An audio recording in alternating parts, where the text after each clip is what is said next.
That's Nick. And that's Joseph. And today we're here to talk about The Accursed, which is the 8th film directed by Kevin Lewis, which Screen Media Films is releasing October 14th, 2022. So don't get this confused with a 2021 film called The Accursed. Do we know the director's other films? I'm familiar with his 2021 feature, Willy's Wonderland, starring Nicolas Cage, which I really did not like. We were supposed to review it, but we ran out of time whenever that opened and you skipped it. I watched it with my sister. So the good part about the fall is there are a lot of horror movies. The bad part of You mean autumn? Fall is not autumn? It is, but I was confused for a second. Excuse me. Oh, so you got me confused. There's more likely of a chance that there'll be bad horror films, and we've had a string of pretty bad ones, and this one's included. I've seen a lot worse than this, but it's not good. No, and this is an example of, I think the premise, there's a piece of this story that I think is actually really messed up and could have made for a very dark, creepy film, but they just put too much in it, and it's not well done. Yeah, and I was interested in it mainly because of Meg Foster, but also Mena Suvari a little bit, who I'm sure Joseph will call Mira Sorvino at some point in this review. They're very similar. The names. Sure. Yeah. Okay, the basic story is there is a woman named Elly. And we find, who plays Elly? Sarah Gray. We find Elly at her mother's house, who has very recently died. So Elly is there to pack up her mom's stuff and move on. Elly's a nurse. And while she's at her mother's house, a lot of things happen. I'm just giving the very basic story. Elly gets a phone call from some random person named Alma, who happens to be Mira Sorvino, saying that she was referred by Elly's mother as a nurse for her patient. Mm-hmm. And Elly decides to take the job because she needs a change of scenery, as she says. But she was really trying to get back to Haiti. Oh my God. This movie. Elly goes to this house and we see that it's Meg Foster. Mm-hmm.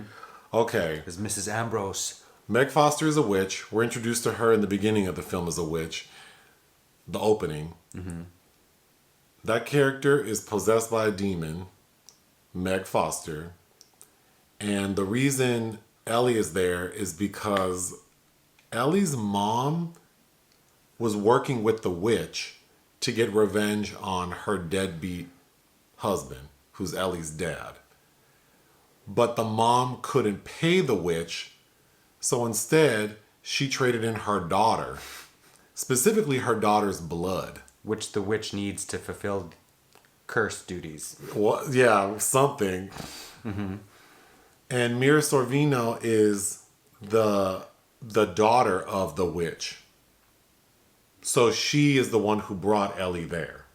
Lured. Oh my God. There are multiple characters, but probably the most important one is there's a neighbor lady named Mary Lynn. Mm-hmm. Played by Alexis Knapp, who is basically a witch hunter. How she fits into the timeline of things that happen, unsure. But like you said, she's a witch hunter. She's in the opening of the film trying to kill Meg Foster's character.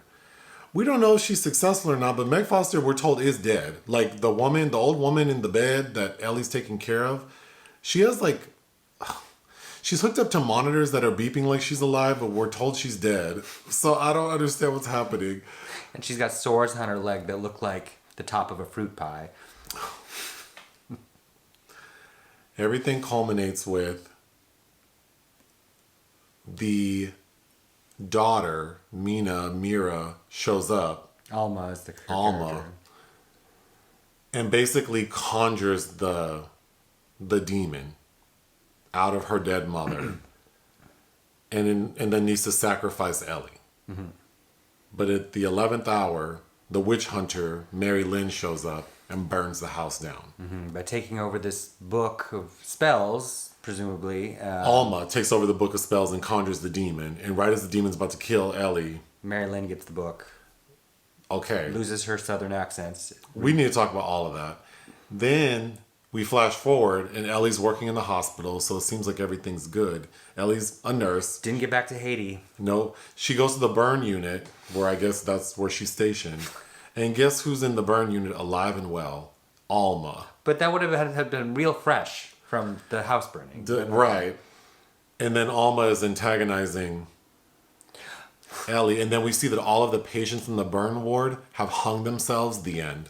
We need to talk about also the song she's singing. We're getting to all that. I have a page full of notes. This movie is so ridiculous, and it's such a shame because I think the basic story of a mother who sold out her daughter to a witch to get back to her deadbeat husband, that alone is so effed up that it could have made for a really creepy story. And the mechanism is creepy because she's guilted into working for Mrs. Ambrose post because she felt she wasn't there for her mother as she should have. Right. So all of that alone, but then we have so many things happening. First of all, I kind of like there's the black neighbor lady. We're going to get to that. Okay. Well, let's get to it now. So, so it's important to know that Elly has a friend. Beth, who's also a nurse. So Beth is with Elly helping her pack up her house. And her real name is Sarah in real life. So. And both are named Sarah. This neighbor lady, this black lady comes up and she's like, oh, I'm so sorry to hear about your mom. And then she gets mad. Like, if you would have been there for your mother, I wouldn't have had to find her dead body. And she starts yelling at Elly and then slaps the shit out of her. But can I just go through my notes? Mm-hmm. I knew this movie was going to be some bullshit when it starts. And it starts with Meg Foster as this witch performing a seance. And the first thing we see when the movie starts is like a portrait of Meg Foster. Yeah. Well, you know what that looked like? It looked like it was out of the haunted house at Disneyland. Yes, yes, it did. But it's playing up on Ms. Foster's very electric eyes, because she has fabulous eyes, and she does. I do like seeing her, and she's almost giving me Eartha Kitt with this deep growl that she's doing. She's wearing a necklace that to me looked like the steering wheel of a pirate ship. She looks insane, and then she has this. When you put someone in the stocks. It's so crazy.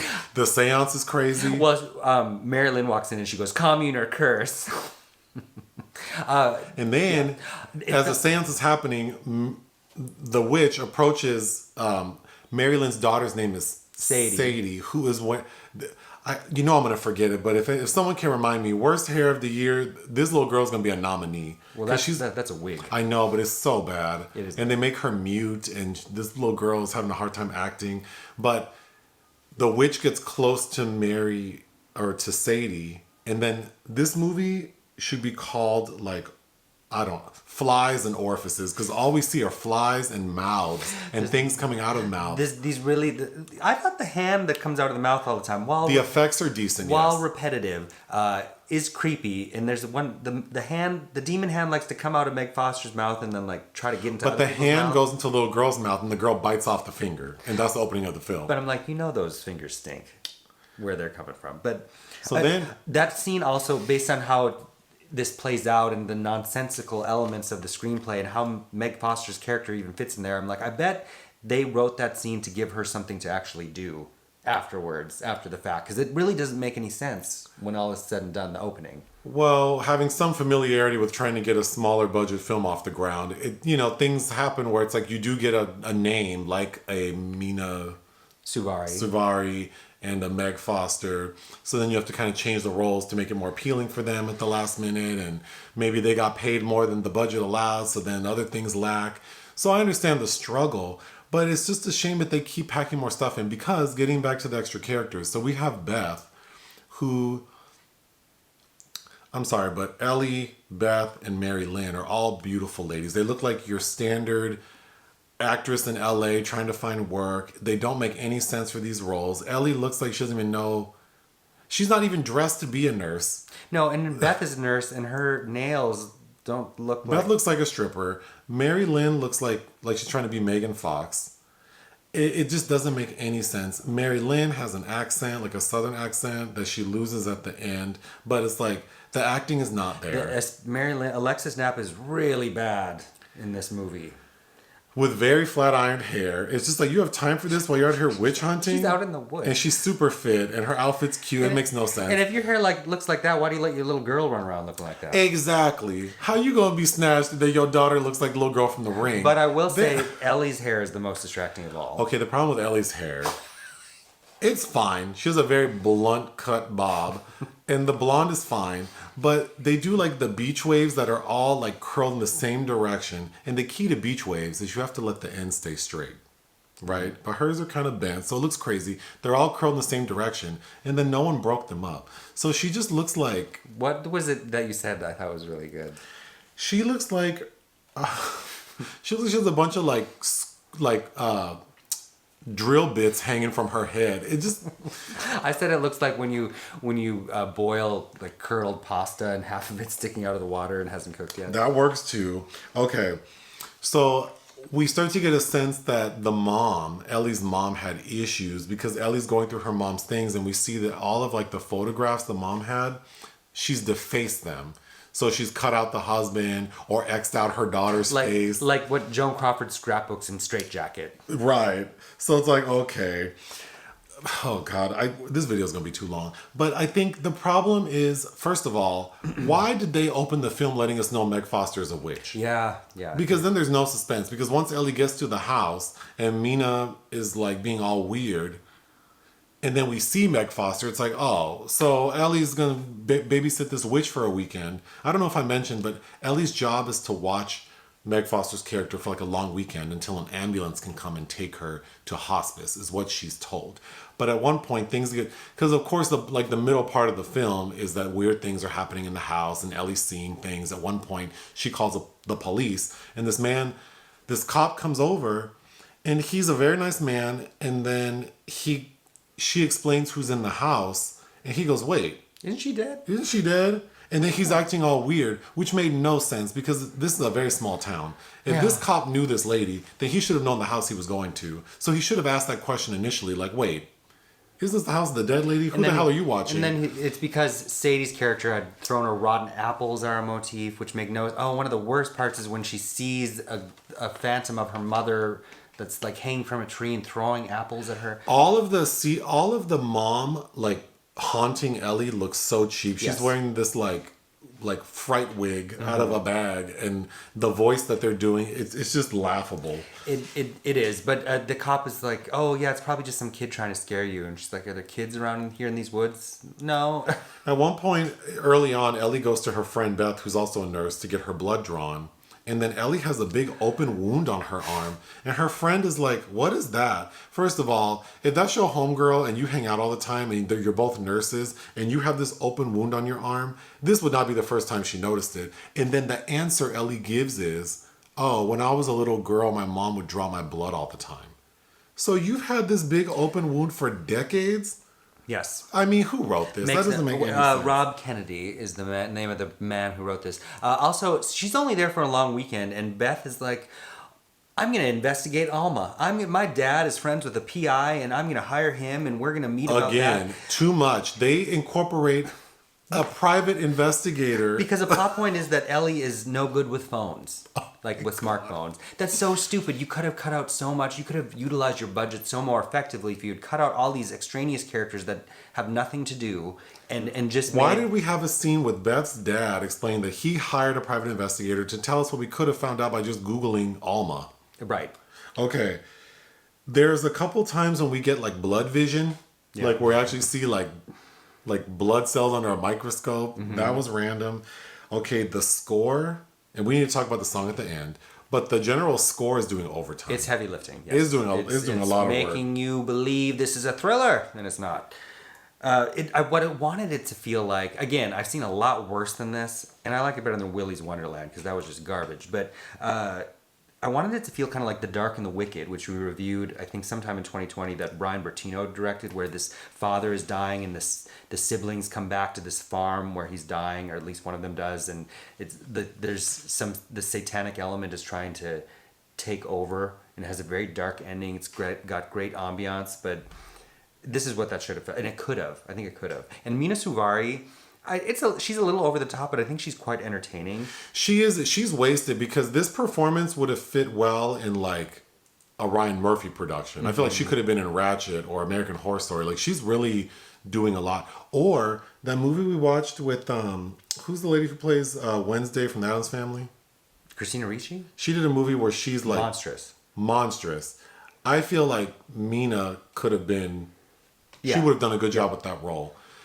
But in this movie, it's just wasted because you have her really doing a lot of work. And then you have these other three that are just like, why are they in this movie? Dead behind the eyes. And then you have the contortionist, Troy James, as the demon. Which looked cool Which enough. looks good as whenever you see his presence used in a film, it's really quite good usually. But I think a little bit wasted.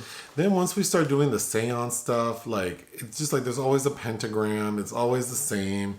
Then we find out that, again, the timing of things is just doesn't make no sense because at one point when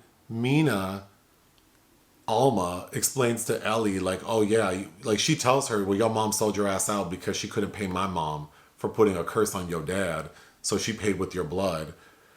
But then because you destroyed the blood, I need you back. And then what Alma's referring to is at a point we see Elly like in the basement or something, and she finds vials of her blood from when she was a little girl. That have like her name printed on from a label maker. What? And it's very crimson. So this blood's been sitting there for decades. And is that red? I just don't understand how this makes sense. It doesn't. But again, I think it's cutting too many corners with some of those things. Okay, the scene when the cops return to the house is ridiculous because then Ellie's telling them, like, she's telling the first cop who came the first time, this black man, like, you can't go back there, we gotta leave. Officer Green. And he's like, I can't. No, he goes, we got a tip. We got an anonymous tip that Mary Lynn's gonna burn the house down, so we need to leave right now. Mary Lynn would have had to spread that. Who told them? And then she's like, Ellie's like, no, we have to leave. And the cop says, I can't leave this old lady back here to burn to death. Like, I have to go check on her. And then his partner, this lady outside, is playing video games on her phone, doesn't hear any of the screaming, any of the commotion. And then when Elly finally gets out there, like, oh my God, because Ellie's covered in blood, the old lady killed your partner. The other cop is like, I need to figure out what's going on, and then immediately gets hit by a car. And then Alma has killed Beth. Yes, because Alma has also there's a purloined phone here, as Elly has texted Beth to say, hey, I'm back at the house, and then kills Beth. But then skins her alive, which we don't see. And then Alma, Mena Suvari, dresses like Beth, like takes her clothes, her hair, skins her face off. So Ed Gein style, puts her face on. So she can drive back to her mama's house. And have a major collision where she kills the police officer. And that skin is still on there. And then gets out of the car and tries to attack And Elly. then later tries to make Elly eat it. And then feeds Elly the skin off her friend's face. That was a good scene. There were some thoughts here that landed. How old is Mena supposed to be? Because when she's explaining to Elly that when you were a little girl, you would come here and give your blood. Like, I was here, and then we get a flashback of Mena looking like Mena. Looking like something from The Handmaid's Tale, yeah. And why is she dressed like a sister wife? I don't understand this character at all.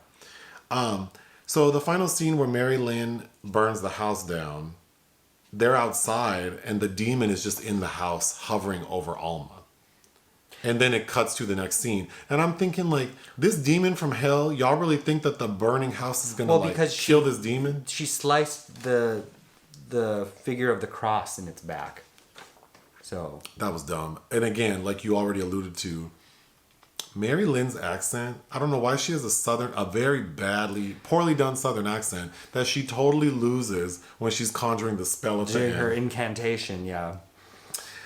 There's a song that the dead mom would play all the time, and it's called You Are My Baby Girl, and it's by an artist named Mary Caitlin. Which is fake. Which is fake, I guess. Because there's an actual somebody, I forget their name, who composed a couple songs for it. No, that's a fake thing, but they're trying to model it after like a 60s kind of croony song that mother used to sing to her child, but it's really bizarre. Okay, this movie I think is worth watching for Mena Suvari. I think it's worth watching for that lady's southern accent. And then in the credits, there's a song called Lover Man by Nick Cave and the Bad Seeds. Who you know who that is. Oh, yes. Yeah. That song is from 1994. And I know that it's been remade by Metallica and a member of Depeche Mode. Mm-hmm. This song to me is like on the level of that Jeepers Creepers Reborn song. Yeah. It is just, I had never heard it. Had you heard of this song before? I had not. It's pretty amazing. But also it doesn't quite fit lyrically. It fits the tone of the film, but how Nick Cave is singing does not. And I don't know why he didn't want to use the other like the Depeche Mode version would have been Look the one up to the use. song Lover Man by Nick Cave and listen to this song. I mean, it's wild. But I'm not going to give this movie the lowest score because I do feel like there's some interesting things. I agree. And like, I like weird shit. And it's just, again, this is an example of they should have trimmed some of this fat. They had a good thing going with the mom and selling her daughter out to a witch and a deadbeat husband.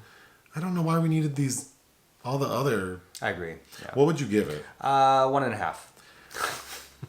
It's not good, but I would give it 1.5. If I paid $7 to stream it on demand, I'd probably be upset. Mm-hmm. Anything else? No. Hit the thanks button. Listen to our podcast. Bye.